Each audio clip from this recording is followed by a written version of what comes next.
ಮಹಾತ್ಮ ಗಾಂಧೀಜಿಯವರ ಪುತ್ಥಳಿಯನ್ನು ಉದ್ಘಾಟನೆ ಮಾಡಿದ್ದಾರೆ. ಎಲ್ಲಿ ಉದ್ಘಾಟನೆ ಮಾಡಿದಿರಿಪ್ಪ? ವಿಧಾನಸೌಧ ಮತ್ತು ವಿಕಾಸಸೌಧದ ನಡುವೆ. ಅದರ ನಡುವ. ಸರಿ, ಮುಂದ್ರಿ? ಅದು ನನಗೂ ಗೊತ್ತಿಲ್ಲ, ಯಾಕಂದರೆ ಕಾರ್ಯಕ್ರಮ ರೂಪಿಸಿದವರು ವಿಧಾನ ಪರಿಷತ್ನವರು. ಶಂಕರಮೂರ್ತಿ ಅವರು ಒಬ್ಬ RSS, ಒಬ್ಬ RSSನವ್ರು ಭಾಷಣ ಮಾಡಕ್ಕೆ ಹಾಕೊಂಡ್ಬಿಡೋನು. ನನಗೆ ಅಲ್ಲಿ ಬಂದ ಮೇಲೆ ಗೊತ್ತಾಯ್ತು, ಅವ್ನು ನೋಡಿದ ಮೇಲೆ. ಅಲ್ಲಿ ಯಾರ್ರಿಪ್ಪ ಅವರು? ಅವ್ನು ಯಾರು ಅಂತಲೂ ಗೊತ್ತಿಲ್ಲ ನನಗೆ. ಆದ್ರೆ ಈ ಚಕ್ರವರ್ತಿ ಸೂಲಿಬೆಲೆ ಅಂತಾರಿಪ್ಪ ಅವ್ರ ಹೆಸರು. ಏನಾತ್ರಿ ಮುಂದೆ? ಆಮೇಲೆ ಅವ್ನು ಬಂದು ಅವ್ರ ಭಾಷಣ ಪ್ರಾರಂಭ ಮಾಡಿದ ತಕ್ಷಣ ಗೊತ್ತಾಯ್ತು ಇವನು RSSನವ ಅಂತ. ವಾಸನೆ ಹೊಡೆಯಕ್ಕೆ ಶುರುವಾಯಿತು.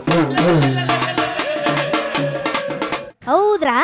ಯಾವ ಫ್ಲವರ್ ಅಲ್ಲಿ ಇತ್ರಿಪ್ಪ ಸ್ಮೆಲ್? ಲೋಟಸ್ ಫ್ಲವರ್ ಅನ್ರಿ? ಆದರೆ ಏನು ಮಾಡಿದ್ರು, ಸೌಜನ್ಯಕ್ಕೋಸ್ಕರವಾಗಿ ಅಲ್ಲಿ ಮಾತಾಡಬಾರ್ದು ಅಂತೇಳಿ ನಾವು ಅದನ್ನು ಪ್ರತಿಭಟನೆ ಮಾಡಲಿಲ್ಲ. ಪ್ರತಿಭಟನೆನಾ? ಅಲ್ರಿ, ರಾಜ್ಯದ CM ಪ್ರತಿಭಟನೆ ಮಾಡುವಂತದ್ದು ಏನು ಮಾತಾಡಿದಾರೆ ಅವರು? ಒಂದ್ಸರಿ ಕೇಳೇ ಬಿಡನ್ ಬರ್ರಿಪ್ಪ.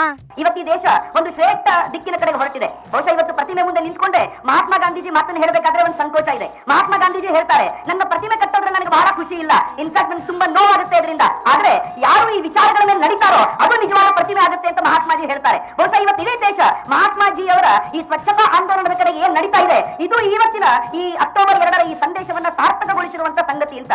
ಓ, ಇದು ರಿಯಲ್ ಮ್ಯಾಟರ್. ನೀವು ಹೇಳಿದ್ದು ಸರಿ ಬಿಡ್ರಿಪ್ಪ. ಈ ಪ್ರತಿಮೆ ಉದ್ಘಾಟನೆಗೆ ಬಂದು ಇದು ಸರಿ ಇಲ್ಲ ಅಂತಾರೆ. ಅದರಲ್ಲೂ ಕೇಂದ್ರ ಸರ್ಕಾರ ಆರಂಭಿಸಿದ ಸ್ವಚ್ಛ ಭಾರತ ಯೋಜನೆ ಬಗ್ಗೆ ಹೊಗಳಿಕೆಯ ಮಾತುಗಳನ್ನು ಆಡುತ್ತಾರೆ. ಅದು ನಿಮ್ಮ ಮುಂದೆ, ಅಂದರೆ ಕಾಂಗ್ರೆಸ್ ಪಕ್ಷದ ಮುಂದೆ. ಇದು ತಪ್ಪು. ಮುಂದೆ ಹೇಳ್ರಿ. ಅದು ನನ್ನ ಭಾಷಣದಲ್ಲಿ ಮಾತಾಡುವಾಗ ಅವೆಲ್ಲ ಹೇಳಿದ್ದೀನಿ.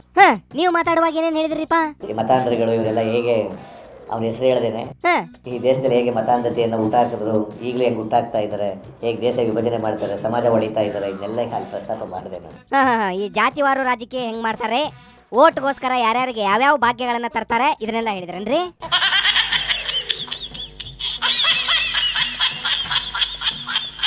ಅದು ಗೊತ್ತಾಗ್ಲಿ ಅನ್ನೋ ಕಾರಣಕ್ಕೋಸ್ಕರನೇ ಅದನ್ನು ಪ್ರಸ್ತಾಪ ಮಾಡಿದ್ದು. ಒಳ್ಳೇದು, ಮುಂದೆ ಹೇಳ್ರಿ. ಈ ದೇಶಕ್ಕೆ ಗಾಂಧೀಜಿಯ ನಾಯಕತ್ವದಲ್ಲಿ ಕಾಂಗ್ರೆಸ್ ಪಕ್ಷ ಹೋರಾಟ ಮಾಡಿ ಸ್ವಾತಂತ್ರ್ಯ ತಂದುಕೊಟ್ಟಿರ್ತಕ್ಕಂಥದ್ದು ಅಂತಕ್ಕಂಥ ವಿಚಾರವನ್ನು ಕೂಡ ಅಲ್ಲಿ ಪರೋಕ್ಷವಾಗಿ ಹೇಳ್ತಕ್ಕಂಥ ಪ್ರಯತ್ನಗಳನ್ನು ಮಾಡಿದೆ. ಪರೋಕ್ಷವಾಗಿ ಯಾಕ್ರಿ? ನೇರವಾಗಿನೇ ಹೇಳ್ಬೇಕತ್ತ. ಯಾಕಂದ್ರೆ ಅದು ಎಲ್ಲರಿಗೂ ಗೊತ್ತಿರೋದಲ್ರಿಪ್ಪ ಗಾಂಧೀಜಿಯವ್ರ ಬಗ್ಗೆ. ಮೊದಲೇ ಗೊತ್ತಿದ್ರೆ ಅವ್ನು ಅಲ್ಲಿ ಭಾಷಣ ಮಾಡಕ್ಕೆ ಬಿಡ್ತಿರಲಿಲ್ಲ ಅವನಿಗೆ. ಓಹೋ, ಹೌದನ್ರಿಪ್ಪ? ಯಾವುದೇ ಕಾರಣಕ್ಕೆ ಅದು ಅತಾಚುರ್ಯ ಆಯಿತು. ಅತಾಚುರ್ಯ ಆಯ್ತು ಬಿಡ್ರಿ. ಅಲ್ರಿ, ನೀವು ಅಲ್ಲೇ ಗಲಾಟೆ ಮಾಡಿಬಿಡ್ಬೇಕತ್ ಬಿಡ್ರಿ. ಅದು ಗಾಂಧಿ ಪ್ರತಿಮೆ ಆದ್ರಿಂದ ನಾವೇ ಗಲಾಟೆ ಮಾಡೋದು ಬೇಡ ಅಂತೇಳಿ ಸುಮ್ಮನಾಗಬೇಕಾಗತ್ತು. ಓ, ಹಿಂಗ ಅಂದ್ರೆ ಈ ಬೇರೆಯವ್ರ ಪ್ರತಿಮೆ ಆಗಿದ್ರೆ ಗ್ಯಾರಂಟಿ ಗಲಾಟೆ ಮಾಡ್ತಿದ್ರು. ಹಂಗಿದ್ರೆ ಗೊತ್ತಿದ್ರೆ ಯಾವ ಕಾರಣಕ್ಕೂ ಕೂಡ ಅವನಿಗೆ ಅವನು ಎಂಥದ್ದಾನೆ, ಸೂಲಿಬೆಲೆನೋ ಎಂಥ ಬಲೆನೋ, ಚಕ್ರವರ್ತಿ ಸೂಲಿಬೆಲೆ. ಆಮೇಲೆ ನನಗೆ ಈ ಅಮ್ಮ ಬಂದು ಹೇಳಿದ್ರು, ಇವನು ಭಾಳ ಏನು ಹೇಳಿದ್ರಿ ಅಮ್ಮವ್ರು? ಕೋಮುವಾದಿ, ದೊಡ್ಡ ಕೋಮುವಾದಿ, RSSನವನು. ಯಾರು ಕೋಮವಾದಿನ, ಯಾರು ಏನೋ ಒಂದು ಅರ್ಥ ಆಗಕತ್ತಿಲ್ಲ ನೋಡ್ರಿಪ್ಪ ನಮಗೆ. ಒಂದು ಒಳ್ಳೆ ಪ್ರತಿಮೆ ಅಂತೂ ಆಗಿದೆ. ಅಲ್ಲ, ಪ್ರತಿಮೆ ಒಳ್ಳೇದ ಬಿಡ್ರಿ, ಆದ್ರೆ ಅವ್ರಲ್ಲಿ ಮಾತಾಡಿದ್ದು ತಪ್ಪು ಅಂತ ಹೆಂಗ್ ಹೇಳ್ತೀರಿ ಅಂತ ಅರ್ಥ ಆಗ್ತಿಲ್ಲ ನಂಗೆ. ಗಾಂಧಿನ ಕೊಂದು ಹಾಕಿದಂಥ ಮತಾಂಧ್ರ ವರ್ಗಕ್ಕೆ ಸೇರಿದಂಥವ್ರು ಅಂತ್ಯವರಿಂದ ಗಾಂಧಿ ಬಗ್ಗೆ ನಾವು ಪಾಠ ಕೇಳಬೇಕಾದಂಥ ಪರಿಸ್ಥಿತಿ. ಇದು ದೊಡ್ಡ ವಿಪರ್ಯಾಸ ಅಂತ ಹೇಳಿ ಅನ್ಸುತ್ತೆ. ಹೌದು ಬಿಡ್ರಿ, ದೊಡ್ಡ ಅಂದ್ರೆ ದೊಡ್ಡ ವಿಪರ್ಯಾಸ ಅದು. ಅಲ್ರಿ, ಈ ಗಾಂಧೀಜಿ ನಿಮಗೆ ಪ್ರಸ್ತುತ ಓಕೆ, ಆದ್ರೆ ನೀವು ಹೇಳೋದು ಹೆಂಗೆ ಅಂತಂದ್ರೆ ಗಾಂಧೀಜಿಯವರು ಬರೀ ಕಾಂಗ್ರೆಸ್ ಪಕ್ಷಕ್ಕಷ್ಟೇ ಸೀಮಿತ ಅನ್ನೋ ತರ ಮಾತಾಡಕತ್ತೀರಪ್ಪ. ಇದು ಸರಿ ಇಲ್ಲ. ನೀವೇನ್ ಹೇಳ್ತೀರಿ ಮೊಯ್ಲಿ ಸಾಹೇಬ್ರೆ? ಸೂಲಿಬೆಲೆ ಚಕ್ರವರ್ತಿ ಅಂತೇಳಿ ಅಲ್ಲಿ ಕೋಮು ಗಲಭೆ ಆಗಿತ್ತು.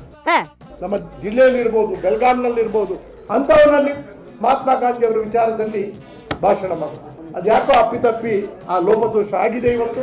ಏನ್ ಲೋಪದೋಷನೋ, ಏನ್ ಲಾಳಿ ಲೊಟ್ಟಿನೋ, ಒಟ್ನಲ್ಲಿ ಇವರೆಲ್ಲ ಮಾತಾಡೋದು ಹೆಂಗೈತಿಪ್ಪ ಅಂತಂದ್ರ ಈ ಸೂಲಿಬೆಲೆ ಒಬ್ಬ ದೇಶದ್ರೋಹಿ ಅನ್ನೋ ಅರ್ಥದಾಗ ಮಾತಾಡಕತ್ತಾರಪ್ಪ. ಅದ್ ಯಾಕಂತ ನನಗ ಅರ್ಥ ಆಗತ್ತಿಲ್ಲ. ನೀವು ಅರ್ಥ ಮಾಡ್ಕೊಳ್ಳೋ ಪ್ರಯತ್ನ ಮಾಡಕ್ ಹೋಗ್ಬೇಡ್ರಿ, ಯಾಕಂದ್ರೆ ಅದರಿಂದ ಯಾವ್ದು ಪ್ರಯೋಜನ ಇಲ್ಲ.